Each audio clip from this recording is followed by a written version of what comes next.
The voicemail was 11 seconds long. No greeting. No explanation. Just her voice, flat and certain. You have 48 hours to get your stuff out. That house is your sister's now. Then silence. I stood in the parking lot of my job and listened to it 3 times. Same words. Same tone. Like she was telling me the weather. That's when I realized something was very wrong. Let me give you some context, not much, just enough. I'm 31. I work in logistics coordination. I'm not dramatic, I'm not loud, and I don't cause problems. I've spent most of my adult life being the one who doesn't cause problems. My father passed away 4 years ago. He left behind a modest estate, savings, a small investment account, and the house I grew up in. The house where I had been living for 2 years, by arrangement with my mother, paying reduced rent while I helped manage the property, handled repairs, kept the utilities in order. It was a practical agreement. She lived 40 minutes away with her boyfriend. My younger sister, Renee, had her own apartment across town. Everything seemed fine. Until it didn't. It started small. My mother stopped returning calls as quickly. When I visited, she seemed distracted. Not sad, distracted. Like she was running calculations behind her eyes while we talked about nothing. Renee started coming around more. Which, normally, I would have welcomed. But she wasn't coming to see me. She'd walk through the house slowly. Pause in doorways. She commented once that the kitchen could use updating. I didn't think much of it at the time. Then I found a piece of mail on the kitchen counter that wasn't mine. It was addressed to Renee. At this address. I asked her about it casually. She said she'd just used it for something temporary. A subscription, she thought. She smiled when she said it. I mentioned it to my mother. She said I was overthinking. That word, overthinking, landed differently than it used to. I grew up hearing it. Whenever I noticed something. Whenever I asked the wrong question at the wrong time. You're overthinking it. It was a door closing. I let it go. Outwardly. But I started paying attention to different things. I checked whether my name was still listed anywhere official on the property. It wasn't, it had never been, because I was a tenant, not an owner. My father's will had left the house to my mother outright. That was her right. I understood that. What I didn't understand was why Renee was receiving mail here. Why my mother had gone quiet. Why the house felt like it was being measured by people who hadn't told me why. I didn't say anything else. I didn't ask again. I didn't confront, accuse, or demand. I'd learned a long time ago that people who are planning something don't show their hand when you ask directly. They just get more careful. So I stopped reacting. And I started watching. 3 weeks later, I found the folder. It wasn't hidden. That was the part that stayed with me. It was sitting on the passenger seat of my mother's car, which she'd left unlocked in the driveway when she stopped by unannounced. She came inside for 20 minutes. I walked out to get something from my own car, and saw it through the window. A manila folder. Tabbed.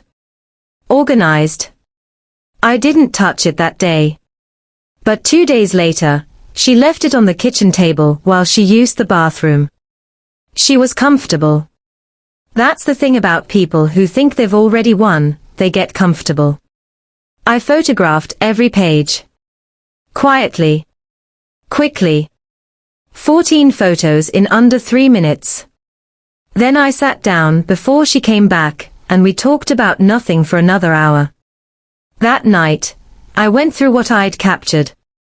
The first document was a quit-claim deed, already drafted, transferring the property to Renee. My mother's signature line was blank. Renee's information was filled in completely, including her current address, which was not this house. The second document was a letter from an attorney I didn't recognize. It referenced a meeting that had already taken place. It outlined the steps remaining. It used the phrase, as discussed, the current occupant has no legal claim. Current occupant. That was me. The third document was a printout of my tenancy, informal, month-to-month, no written lease. Which I had never needed because this was family. Which now meant I had no legal protection beyond standard tenant rights, and even those were narrow given the relationship. The fourth document was a move-out timeline. 60 days had been written in pencil, then crossed out. Replaced with 30. Then crossed out again. Replaced with 48 hours. I sat with that for a long time. I'm not going to tell you I didn't feel it. I did. Not the anger, that came later and went quickly. What I felt first was something colder. The specific feeling of realizing that people you trusted had been in a room without you, talking about your life, making decisions, and none of it had been an accident. The distraction in her eyes. The mail. The measuring. The word overthinking. All of it had been intentional. But here's what I also understood, sitting there at 11 o'clock at night with 14 photographs on my phone. I had no written lease. No legal ownership. In a straight line, they were probably right that I had limited options. What they didn't know was what else I'd been watching. Because the house wasn't the only thing that had changed since my father died. Over the past year, I had noticed discrepancies. Small ones at first. A repair I had paid for out of the household account, an account my mother and I shared for property expenses, that I couldn't find a receipt for. A withdrawal that didn't match anything I could identify. Then another. I had documented all of it. Quietly, over months, because something had felt wrong before I had words for it. I had a spreadsheet. Statements. Screenshots. Dates. The folder confirmed what the money had been hinting at. This wasn't just about giving the house to Renee.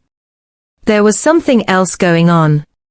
Something that involved the estate my father had left behind. Something that my mother and sister had been managing together, without me, in ways that I was only beginning to understand. I closed the photos. Charged my phone. Went to bed.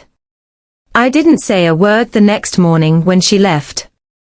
Because confronting them would have ruined everything. The first thing I did was make copies. Not just backups on my phone. I emailed the photos to an address no one knew about. I uploaded them to cloud storage. I printed hard copies at the office and locked them in my desk drawer. I wrote a clear summary of every financial discrepancy I had tracked, dates, amounts, accounts, and saved it in 4 separate places. If something happened to my phone, I was covered. If something happened to my computer, I was covered. I wasn't operating on suspicion anymore. I was operating on evidence. And evidence only protects you if it survives. The second thing I did was make a phone call. I had a name, a probate and estate attorney my father had used years before when he updated his will. I hadn't spoken to her since the funeral. But I remembered her, and more importantly, she remembered the estate. She knew the documents. She knew the numbers. I gave her nothing over the phone except a broad outline and a request for a consultation. She had an opening in 3 days. I didn't cancel my plans. I didn't change my routine. I went to work. I came home. I made dinner. When my mother texted to check in, I responded normally. When Renee called once, briefly, I answered and kept it short and light. They had no idea. During those 3 days, I went deeper into the financial records. My father's estate had included, beyond the house, a small investment account, roughly $60,000 at the time of his death. By the terms of the will, it was to be divided equally between his 3 children. My mother had been named executor. I had received nothing. I had not pushed for it. I had trusted the process. I had told myself it was being handled, that the timeline for estate distribution was long, that there were taxes and fees and steps I didn't fully understand. That had been my mistake. What I found, when I looked carefully, was that the account had been liquidated 14 months after my father's death. I found a single transaction record, a transfer out, in full, to an account I didn't recognize. I brought all of this to the attorney. She went quiet when she saw it. Not dramatically. Just that specific silence that professionals get when they understand the shape of something. She asked me a few careful questions. I answered them. She took notes. At the end of the meeting, she told me that what I was describing, if the records supported it, could constitute a breach of fiduciary duty by the executor. Possibly more. She told me the quit-claim deed could be challenged if it could be shown to be part of a pattern of mismanagement or bad faith dealing. She told me I had tenant protections that hadn't been honored, given that no proper notice had been served in writing. She told me not to move anything. Not my belongings. Not a single box. And not to say a word. I went home. My mother texted that evening to ask whether I had made any progress with the move. I said I was working on it. Renee sent a follow-up the next morning. Friendly. Casual. She mentioned she was thinking of painting the living room. I said that sounded nice. They were making plans. Choosing paint colors. Measuring rooms in their heads. They thought it was just another day. It wasn't. The attorney filed the initial paperwork on a Tuesday. She had contacted the court regarding the estate first, a formal inquiry into the distribution of my father's investment account, citing my status as a named beneficiary who had received nothing. That filing alone triggered an automatic hold on any property transfers connected to the estate until the matter could be reviewed. The quit-claim deed went nowhere. My mother found out through her own attorney 2 days later. She called me that afternoon. Her voice had a different quality to it, not angry, not apologetic. Careful. She asked what I had done. I told her I had spoken to an attorney about my father's estate. She said we should talk about this as a family. I said I agreed, and that my attorney would be in touch to arrange it. She hung up. I want to be clear about what happened over the following weeks, because I think people expect the loud version of this story. The confrontation in the driveway. The shouting. The dramatic moment where everything breaks open, and someone cries, or screams, or says the thing that can never be unsaid. That's not what happened. What happened was quiet. Procedural. And because of that, it was final. The estate review uncovered that my father's investment account had been transferred, in full, to a joint account held by my mother and Renee. It had happened 16 months after his death, before the estate was formally closed. The transfer had been authorized by my mother in her capacity as executor, without notifying the other beneficiaries, without court approval, and without any documentation of the distribution. My brother, the third beneficiary, who lived out of state and had also received nothing, was contacted. He retained his own attorney and joined the action. The property transfer was blocked entirely. My tenancy was formally recognized, with written notice requirements that gave me several months of protected occupancy, time I used to find a new place on my own terms, without pressure, without a 48-hour clock running over my head.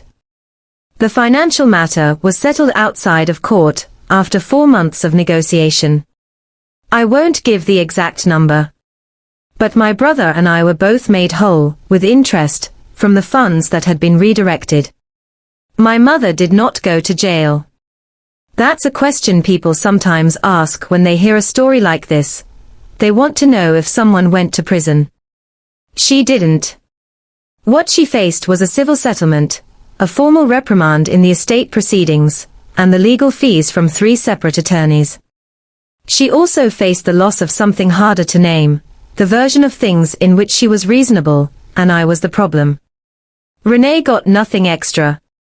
The house remained in my mother's name, encumbered now by the estate proceedings, not the freely transferable asset they had assumed it was. I moved out on a Saturday, in late autumn. I didn't make it dramatic.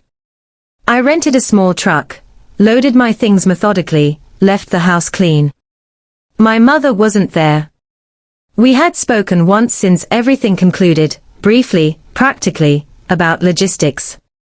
There was no apology. I didn't expect one. What I had instead was the settlement. The documentation. The knowledge that I hadn't been wrong, that I hadn't been overthinking, and that the choice to watch instead of react had been the right one. I drove to my new apartment. I unloaded the truck. I made coffee. I sat by the window for a while and didn't think about much. Not victory. Not anger. Not grief, exactly. Just the particular stillness of something being over. That night, everything was quiet.